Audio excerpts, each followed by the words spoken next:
સમાધાન મોરારી બાપુના એક જ શબ્દથી થઈ જશે એવું મારું માનવું છે. જ્યારે મોરારી બાપુ આ મેટરમાં રસ લેશે, માત્ર એકાદ શબ્દ ક્ષમા જેવો શબ્દ બોલશે, એટલે તરત જ જે આપણે વાદ વિવાદને જે છે, જે કઈ રાગદેશ દોષ છે, એ બધા ત્યાં આપોઆપ થઈ જશે. અને ભવિષ્યમાં નજીકના સમયમાં હું માનું છું ત્યાં સુધી મોરારી બાપુ આમાં આ મેટરમાં રસ લેશે અને સુખદ પરિણામ સમાધાનનું આવશે.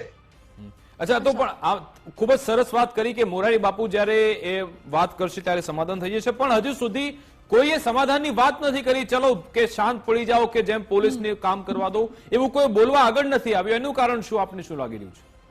હજી તમે જો અત્યારે આપણે સોશિયલ મીડિયાનો સમય છે એટલે આટલો અતિરેક છે સોશિયલ મીડિયામાં, જે રીતે બધો રોષ છે, ગુસ્સા છે, એની વચ્ચે કોઈ નેતાઓ આવું પહેલ ન કરે એટલે કદાચ એકાદ બે દિવસ જવા દે અને ચોક્કસ એનો રસ્તો તો નીકળશે. એવી કોઈ મોટી મેટર નથી, જે છે દુઃખદ બાબત છે પણ જાનહાની પણ નથી થઈ, પાછા વળી શકાય એવી મેટર છે. અને જે કાંઈ છે સામાસામી મનદુખો એનું બેઠીને સમાધાન થશે. અને પૂજ્ય મોરારી બાપુ જેવા સંત આમાં આ વિસ્તારમાં છે, આ બંને લોકોના સંપર્કમાં પણ છે, એટલે એનો વચલો રસ્તો આવનાર સમયમાં ચોક્કસ નીકળશે.